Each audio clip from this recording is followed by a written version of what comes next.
Bismillahirrahmanirrahim. Assalamualaikum warahmatullahi ta'ala wabarakatuh.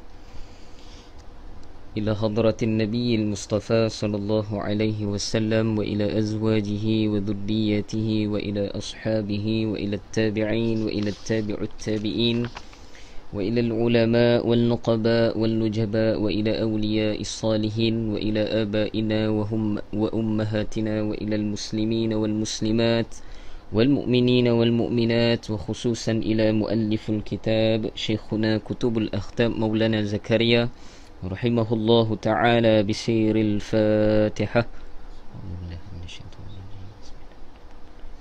الحمد لله رب العالمين.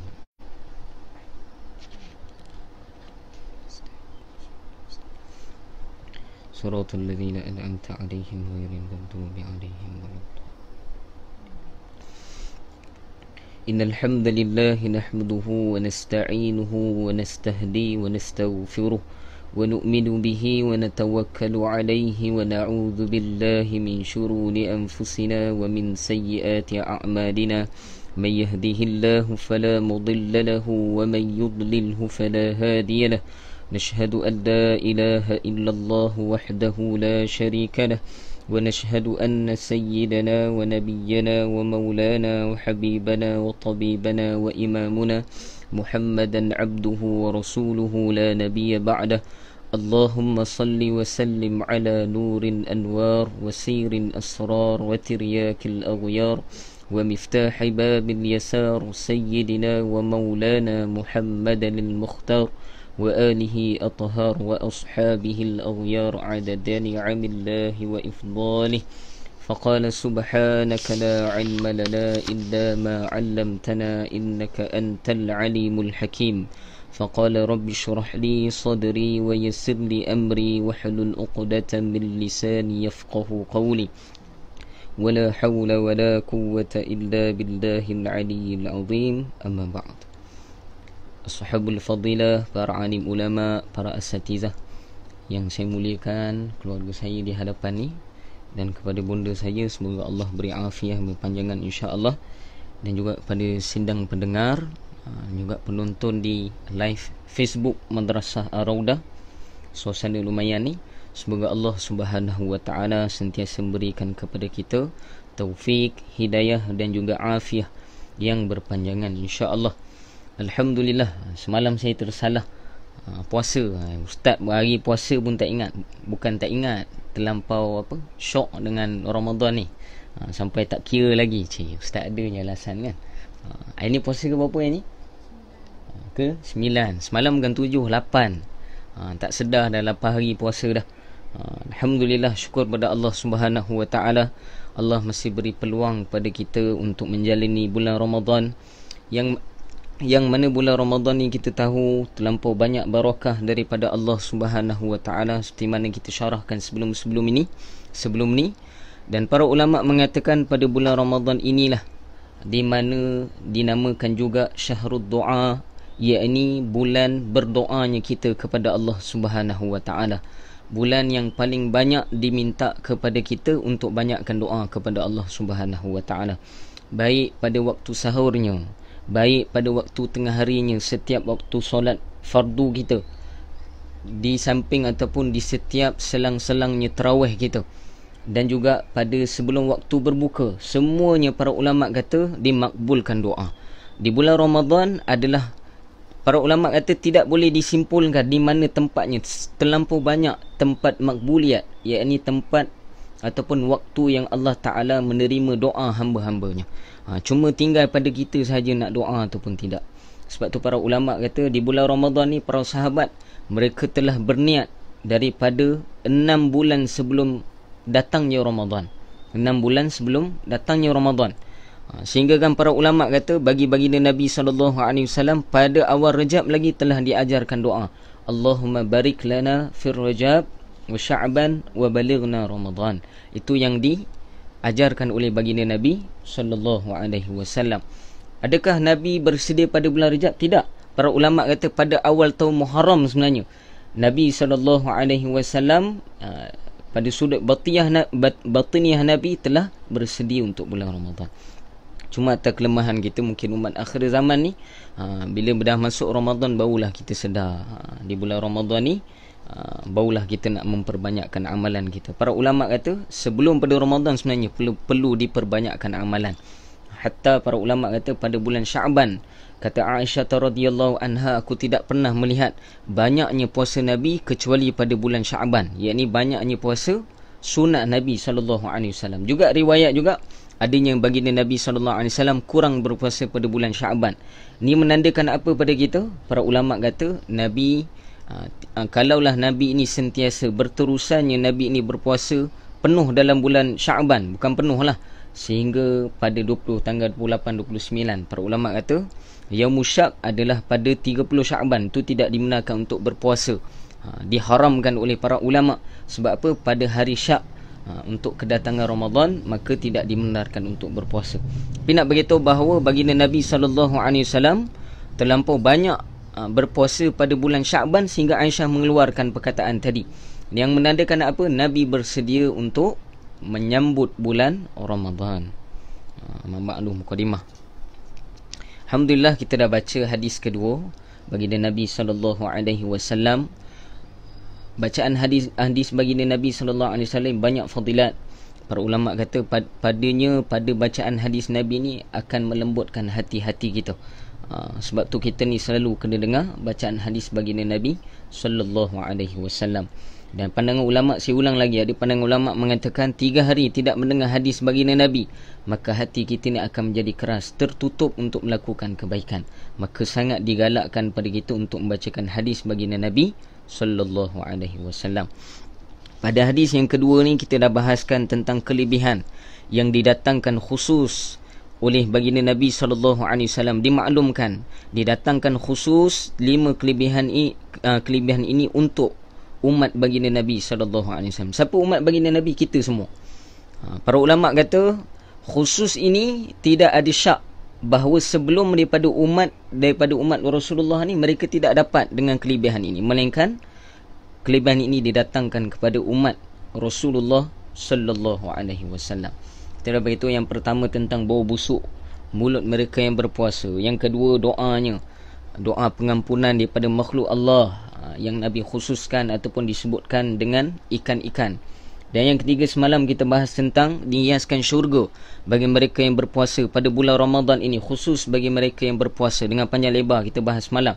Dan yang keempat, baginda Nabi SAW menyatakan dalam riwayat, dalam hadis ini yang diriwayatkan oleh Abu Hurairah radhiyallahu anhu. Abu Hurairah siapa Ustaz? Al-Imam Muhaddithin. Dia diberikan gelaran, kalau kita mengaji ulumul hadis, kita gelar dia dengan Amirul Mukminin fil hadis. Siapa? Antara ulama yang bukan ulama, sahabat yang paling banyak meriwayatkan hadis antaranya adalah Abu Hurairah radhiyallahu anhu.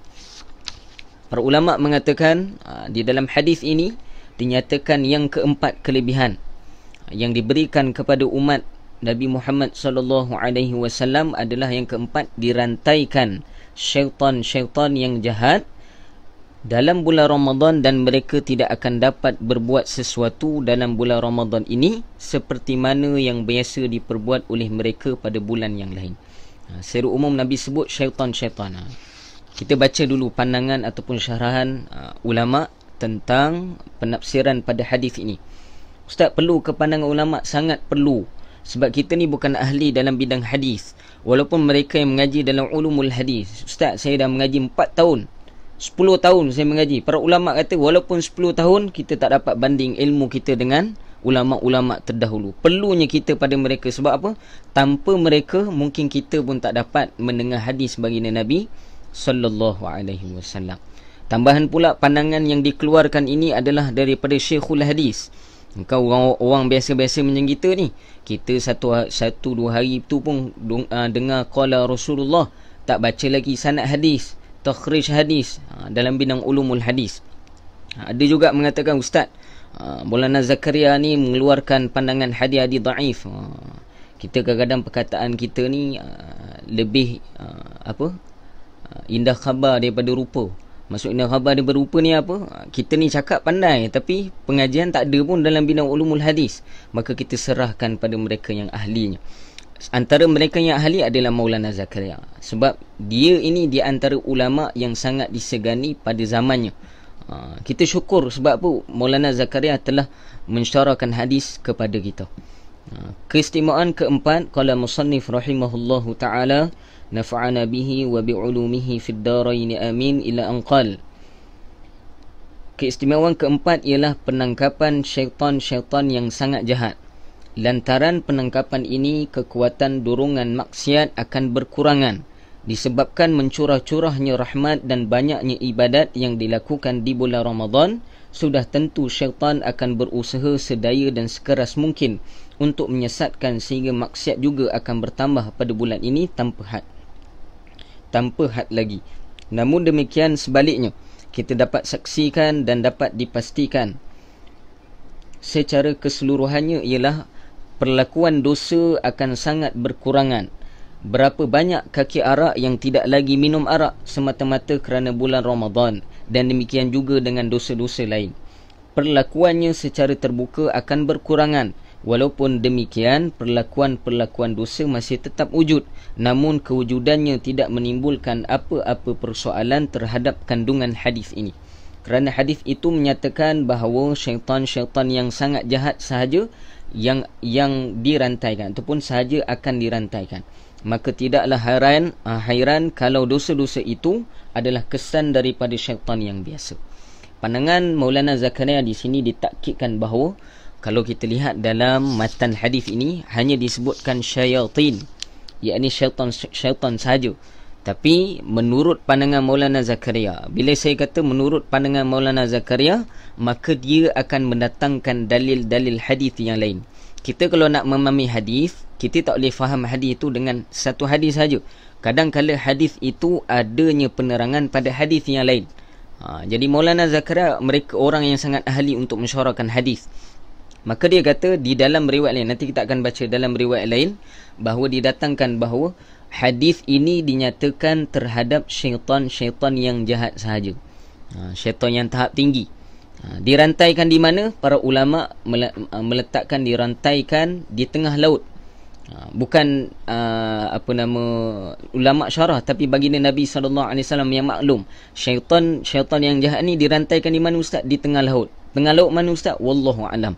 Saya pun tak pernah pergi tengok laut mana yang dirantai oleh Allah Ta'ala terhadap syaitan-syaitan yang jahat ini. Sebab itu para ulama kata tak mustahil. Ada orang memberi pandangan dan kata kalau syaitan telah dirantai tak adalah maksiat. Kata Maulana Zakaria, bukan kerana syaitan-syaitan jahat ni, tapi kerana mungkin kita ini selalu dengan dosa, menyebabkan kita ni di bulan Ramadan pun kita tetap melakukan dosa. Akan tapi kita dapati secara rawak, secara umumnya, kata Maulana Zakaria, dosa-dosa yang dilakukan secara umum berkurangan pada bulan Ramadan ni kalau nak dibandingkan pada bulan yang lain. Dalam riwayat yang lain hanya disebutkan syaitan-syaitan. Ini disyarah oleh Maulana Zakaria tanpa dikhususkan kepada syaitan yang sangat jahat. Walau bagaimanapun, syaitan-syaitan yang dimaksudkan itu merujuk kepada syaitan-syaitan yang sangat jahat. Ini adalah kerana kadang-kadang sesuatu itu disebutkan secara umum di satu tempat, sedangkan perkhususan terhadap perkara itu disebutkan di tempat yang lain pula. Kata Maulana Zakaria, kadang-kadang satu hadis tadi dia hanya menyatakan tentang keumuman, umum saja hadis tu. Akan tetapi pada riwayat yang lain ada yang mengatakan tentang perkhususan ataupun secara detail tentang mensyarahkan tentang syaitan-syaitan yang dirantaikan ini. Yang ni dikatakan oleh Maulana Zakaria. Oleh kerana itu tiada lagi apa-apa kemusykilan terhadap hadis tersebut. Sekiranya semua riwayat itu membawa maksud bahawa semua syaitan akan dirantaikan, maka keadaan maksiat yang masih juga berlaku tidak sepatutnya mencurigakan kita terhadap hadis tersebut. Ini adalah kerana walaupun secara umum perbuatan maksiat adalah kesan daripada hasutan syaitan, tetapi disebabkan sepanjang tahun kita telah bersama dan bergaul dengan syaitan, maka kesan hasutannya yang beracun itu telah sebati dengan diri seseorang. Nafsu kita telah sebati dengan hasutan itu sehingga ketiadaan syaitan buat seketika tidak terasa lagi. Bahkan hasutan-hasutan itu telah menjadi tabiat kita sendiri. Inilah sebabnya kita dapati orang yang banyak melakukan dosa-dosa di luar Ramadan, mereka jugalah yang melakukan dosa-dosa itu apabila tiba bulan Ramadan. Oleh kerana nafsu seseorang itu sentiasa bersamanya, maka kerana itulah kesan hasutan syaitan pun berkekalan walaupun syaitan telah dirantai. Ini syarah Maulana Zakaria. Cantik. Maulana Zakaria sebut apa? Sebab kita ni terlampau ataupun selalu sebati dengan syaitan. Selalu dengan syaitan pada bulan-bulan yang lain. Syaitan-syaitan yang jahat ni menyebabkan pada bulan Ramadan dosa yang sama juga kita lakukan. Sebagai contoh, mereka yang berzina. Ustaz kata syaitan berat ni tak ada, tapi ada juga orang zina pada bulan Ramadan. Para ulama kata bukan kerana syaitan tadi, akan tapi kerana nafsu gitu. Kata Imam Ghazali rahimahullahu ta'ala di dalam kitab Ihya Ulumuddin, pada mensyarahkan tentang musuh-musuh bagi manusia ini, ada 4, kata Maulana Zakaria, ada 4. Yang pertama, musuh kita, kata Imam Ghazali rahimahullahu ta'ala, adalah syaitan. Itu pertama. Yang kedua, nafsu kita, nafsu amarah, nafsu yang jahat. Yang ketiga, dunia. Dunia ni apa Ustaz? Harta, pangkat dan sebagainya. Ni musuh kita juga ni. Maksudnya boleh menjerumuskan kita kepada kelalaian, kepada maksiat kepada Allah. Dan yang keempat, teman-teman yang jahat. Disyarahkan dalam kitab Ihya itu, kata guru kami, di sini teman kita maksudnya mungkin dengan perempuan ataupun lelaki, ini suami, isteri, kawan dan sebagainya. 4 jenis musuh ini. Maka para ulama kata bukan saja syaitan musuh kita, maka yang dinyatakan juga oleh Imam Ghazali adalah nafsu kita. Jadi nafsu ini apabila dia bersama dengan syaitan terlampau banyak, dia dah sebati, telah diajar, telah bersama dengan syaitan selama 11 bulan. Hanya dalam bulan Ramadan dia tak bersama dengan syaitan. Kalau orang tu dah biasa 11 bulan buat perkara tadi, maka pada 1 bulan saja dia tak buat, tu berat bagi dia. Maka dia akan buat juga. Ni kata Maulana Zakaria. Ini bergantung kepada keimanan dia kepada Allah Subhanahu Wa Taala. Di sini terdapat satu alasan lagi. Nabi SAW bersabda, apabila seorang itu melakukan satu dosa, maka satu titik hitam akan terlekat pada hatinya. Jika dia benar-benar bertaubat, maka titik hitam itu akan hilang. Jika tidak, titik hitam itu akan terus kekal. Apabila dia melakukan dosa untuk kali yang kedua, maka titik kedua akan melekat pada hatinya dan seterusnya sehingga seluruh hatinya akan menjadi hitam. Kemudian perbuatan yang baik tidak lagi masuk ke dalam hatinya. Dia dinyatakan, dikuatkan lagi dengan hadis baginda Nabi SAW, yang mana Nabi sebut pada kita, Nabi sabda pada kita, bila kita melakukan satu dosa, maka akan datang satu titik hitam dalam hati kita. Bayangkan 11 bulan kita melakukan dosa, berapa banyak titik hitam yang datang pada hati kita. Para ulama kata kita akan bawa dalam bulan Ramadan. Sebab tu para ulama kata sebelum daripada datangnya Ramadan telah para ulama telah bersungguh-sungguh dalam amal, dalam membaiki hati, membersihkan hati mereka semata-mata untuk menyambut bulan Ramadan Al-Mubarak ini. Sebab apa para ulama kata? Disebabkan hati kita yang berat, yang dipenuhi dengan titik-titik hitam ini, menyebabkan kita akan berat untuk melakukan amal pada bulan Ramadan. Tak boleh salah pada syaitan saja, kita kena salahkan diri kita juga. Kerana nafsu kita ini, para ulama kata, kita tetap melakukan dosa tadi. Sebab tu juga menurut beberapa pandangan ulama tasawuf, khususnya dalam bidang bab hati ini, para ulama kata kalau kita nak melihat nafsu kita ini, bagaimana orang kata apa, kuatnya nafsu kita, jahatnya nafsu kita ni, kalau nak melihat nafsu kita bila? Pada bulan Ramadan. Sebab bulan Ramadan ni tak ada syaitan, tak ada kawan dia nak bantu, tak ada tok guru, tak ada tok guru nafsu ni syaitan. Tak ada tok guru pada bulan Ramadan ni, maka dia terombang ambing. Kita hanya berperang dengan nafsu ini saja dan beberapa perkara lain yang saya sebutkan tadi. Maka para ulama kata kalau nak melihat nafsu kita ni macam mana, lihat bulan Ramadan. Tengok nafsu makan kita macam mana. Kurang makan bulan Ramadan ke banyak makan lagi daripada bulan lain? Banyaknya banyak makan lagi lah. Melihat nafsu syahwat kita macam mana bulan Ramadan dan bulan lain. Melihat pada nafsu malas kita. Bila mendirikan solat, Allah sebut dalam Quran, qamu kusala, mereka berdiri dengan malas. Melihat kalau malas kita pada bulan lain dalam sembahyang sunat, kita lihat nafsu kita pada bulan Ramadan ni malas tak melakukan solat sunat. Para ulama kata dinilai pada bulan Ramadan. Nak tahu nafsu kita ini kuat tak kuat, teruk tak teruk, tengok bulan Ramadan macam mana. Kalau sama je para ulama kata, maka nafsu kita memang macam itulah keadaan dia. Maka kena banyak beristighfar kepada Allah Subhanahu wa taala. Dan yang terakhir sekali saya nak syarahkan di sini, dalam keadaan itu, kata Maulana Zakaria, kita sambung lagi, dalam keadaan itu hati sendiri akan condong ke arah dosa-dosa tersebut. Inilah sebabnya ramai orang yang begitu mudah melakukan satu maksiat, tetapi apabila diajukan kepadanya satu maksiat lain, maka sama besar maksiat yang sama besar, maka hatinya menolak. Contohnya mereka yang meminum arak, kalau mereka disuruh makan khinzir, maka perasaan mereka menolak, sedangkan kedua-duanya adalah sama dari segi dosa. Maulana Zakaria datangkan satu lagi hujah. Nak melihat nafsu kita ini. Kadang-kala kita anggap suatu dosa itu dosa besar. Contoh Maulana Zakaria kata, satu orang tu dia minum arak. Tapi bila dia dosa minum arak ni sama macam dosa makan khinzir, dua-duanya haram, dua-duanya berdosa. Dan Maulana Zakaria datangkan, kalaulah orang minum arak ni kita suruh dia makan khinzir, orang Islam lah, maka dia kebanyakan majoriti akan cakap apa? Mereka akan menolak, khinzir ni haram ni. Tapi dia minum arak, perkara tadi juga haram. Sama juga macam kita tahu dosa riba dan juga dosa mengumpat, sama je dua-dua dosa. Tapi para ulama kata disebabkan kelemahan nafsu kita ni, tetap juga kita mengumpat. Pada bulan Ramadan juga kita mengumpat, sama je. Duduk-duduk dengan kawan-kawan kan, ni dengan anak beranak ni musim PKP ni, ada je benda nak bercerita pasal orang. Para ulama mengatakan mendatangkan dosa. Padahal kita tahu dosa. Kalau didatangkan ni dosa riba ni, ini tak boleh buat ni ustaz ni, sebab ni dosa ni jelas dalam Quran ni. Tapi mengumpat juga dosa. Tapi para ulama kata sebab apa? Sebab terlampau banyak titik hitam dalam hati kita, sehingga kan kita tidak dapat menolak keseluruhan dosa-dosa yang ada. Itu kelemahan diri kita lah. Ringkasnya maksud hadis tersebut ialah, walaupun semua syaitan dirantai, tetapi jika berlaku juga dosa-dosa dalam bulan Ramadan, sebenarnya tidak menimbulkan apa-apa kemusykilan. Lebih-lebih lagi jika hanya syaitan-syaitan yang sangat jahat dan yang paling cilaka. Ni Maulana Zakaria tulis ni, paling cilaka sahaja yang dirantai, maka sudah tentu tidak ada apa-apa kemusykilan langsung. Inilah pendapat yang lebih baik bagi saya, ini Maulana Zakaria, yang serba lemah ini. Dalam bulan Ramadan, sama ada untuk melakukan kebaikan atau untuk menjauhi kejahatan, tidak memerlukan usaha yang kuat seperti di luar Ramadan.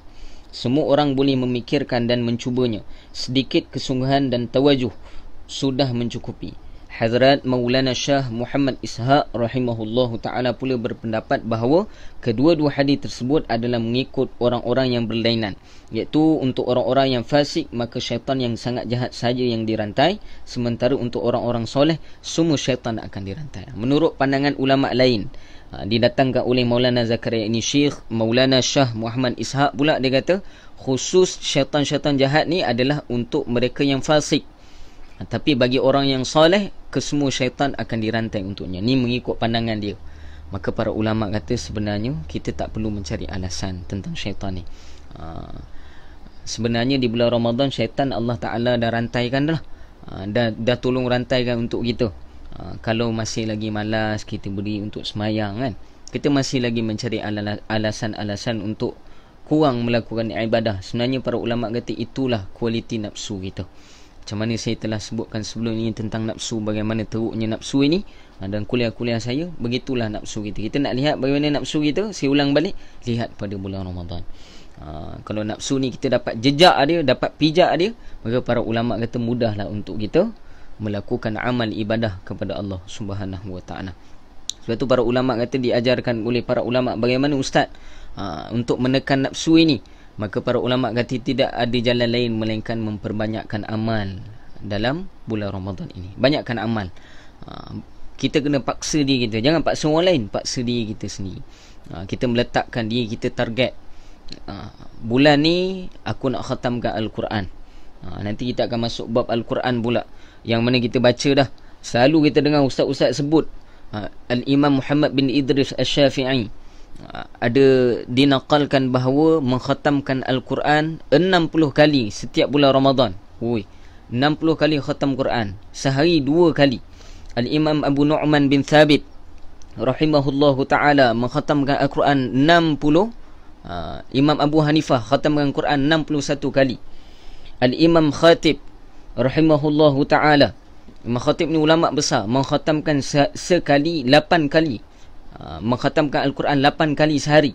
8 kali 30 berapa? 8, 16, 24. 240 kali khatam Quran dalam bulan Ramadan. Ustaz, dia boleh lah, dia ulama, saya ni ular dan semak. Dia bukan sebab ulama ular dan semak, tidak. Para ulama kata inilah kualiti iman kita kepada Allah. Yang mana kalau kita bandingkan dengan amalan dunia kita, kita boleh je buat. Ada orang saya pernah jumpa boleh baca novel yang tebal dia sama macam Quran, dalam masa satu malam dia boleh habiskan satu novel tadi. Para ulama kata sebab apa keadaan tadi jadi macam tu, sebab hati kita ni cenderung kepada cinta kepada dunia, sedangkan para ulama terdahulu salafun salih kita cenderung hati mereka ni cinta mereka kepada akhirat. Kerana kurang kita cinta kita, ihtisab kita terhadap akhirat, menyebabkan kita kurang beramal pada Allah Subhanahu wa taala. Sebab itulah menjadikan kita ni lemah dalam beramal kepada Allah. Kita boleh berdiri bersorak 2 jam dekat stadium. Gol kan. Hobbing dalam bola sepak kita 2 jam boleh berdiri. Bagi sokongan pada pasukan yang kita cintai. Tapi untuk kita berdiri 23 rakaat tarawih, kita tak mampu. Sebab apa? Kelemahan iman kita. Siap komen lagi, imam tarawih ni baca panjang sangat ni. Bukan kat sini lah, tempat lain. Kita komen pula, salah imam pula, menjahit salah imam pula. Sedangkan kerana kelemahan iman kita sebenarnya. Maka para ulama kata semaklah iman kita masing-masing. Jangan semak orang. Ni semak orang pula, engkau semalam ni tarawih berapa banyak? Jangan semak orang, kita lihat diri kita. Bahkan pada musim PKP ni tak ada orang lihat kita ni. Mungkin dulu kita boleh semangat lagi, orang tengok kita, nak lihat iman kita ni macam mana. Lihat musim PKP ni, Allah bagi kita hadiah duduk kat rumah. Macam mana duduk kat rumah kita ni, boleh tak beramal pada Allah? Macam mana kita beramal di masjid? Macam mana saya sebut sebelum ni, kalau di masjid boleh habiskan 23 rakaat, bagaimana dekat rumah boleh habis tak 23 rakaat? Kalau di rumah kita boleh baca Quran, dekat masjid kita boleh baca Quran, kat rumah boleh tak baca Quran? Wallahu subhanahu wa ta'ala a'lam. Itu saja dari saya, insya-Allah. Soalan ni sekejap. Salam Ustaz, sepanjang PKP lelaki tak boleh solat Jumaat di masjid. Jadi adakah boleh mereka jadi imam sewaktu solat zuhur di rumah? Ya, boleh. Disarankan oleh para ulama, sebab syarat Jumaat ni banyak. Saya pun tak nak syarahkan lah tentang panjang tentang apa yang berlaku sekarang ni. Maka kita taat sahaja pada ulil amri kita, yakni pemerintah kita, tentang apa yang dikeluarkan, yang disarankan pada kita.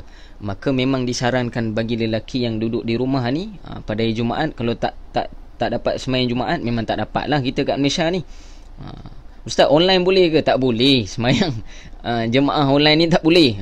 Berat lah kalau faham macam tu kan. Para ulama kata cukuplah kita solat zuhur di rumah dengan berjemaah. Para ulama kata samalah. Ada juga pandangan kata kalau kita tetap istiqamah sembahyang di berjemaah di masjid pada hari-hari ataupun pada musim-musim sebelum ini, maka dikira juga pahala yang sama untuk kita walaupun kita dalam keadaan keuzuran. Harap terjawablah. Wallahu subhanahu wa ta'ala a'lam. Panjang dah ni, 28 minit. InsyaAllah doa hari ni yang kita kongsikan,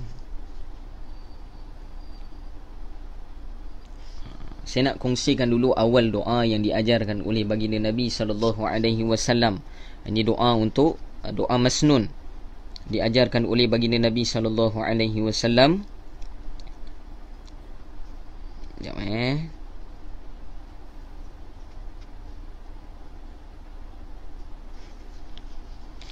yang dikeluarkan oleh Al-Imam Bukhari rahimahullahu ta'ala, dan juga disyarahkan dalam kitab Fathul Bari fi syarhi Sahihul Bukhari, yang mana baginda Nabi SAW mengajarkan kita apabila kita bangun tidur.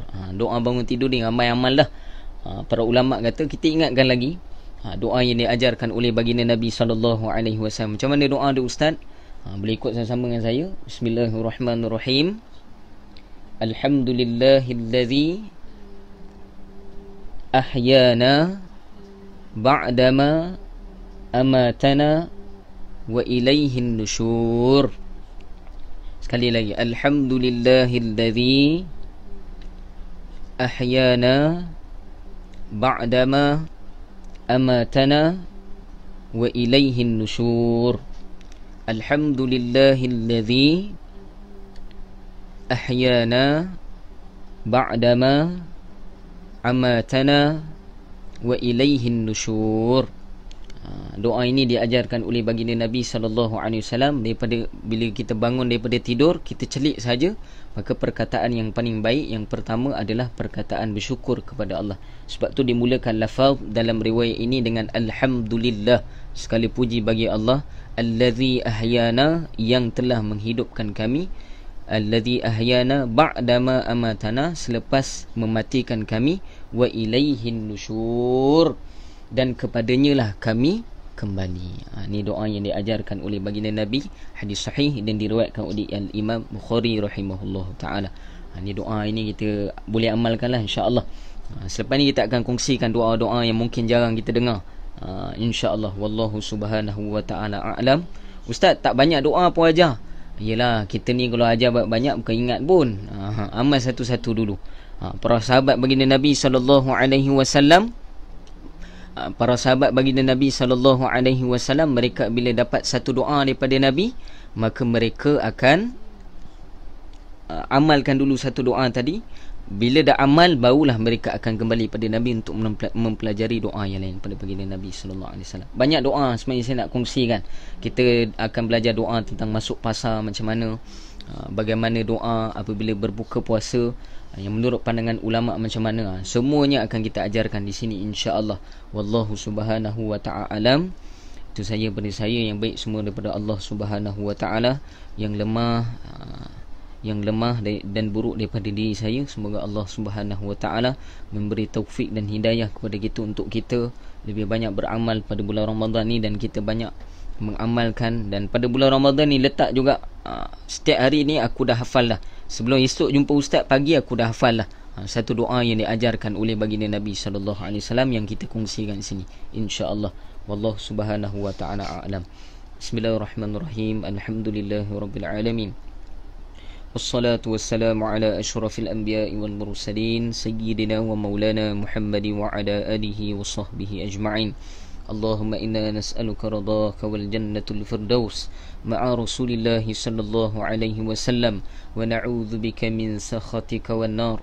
Allahumma innaka 'afuwun karim tuhibbul 'afwa fa'fu anna wa an walidina wa jami'al muslimina wal muslimat bi rahmatika ya arhamar rahimin. Allahumma barik lana fi Ramadan wa balighna lailatul qadar. Allahumma barik lana fi Ramadan wa balighna fi lailatul qadar. Allahumma barik lana fi Ramadan wa balighna fi lailatul qadar. Wa sallallahu ala sayyidina Muhammadin wa ala alihi wa sahbihi wa baraka wa sallam. Walhamdulillahi rabbil alamin. Wabillahi taufiq wal hidayah. Wassalamualaikum warahmatullahi taala wabarakatuh.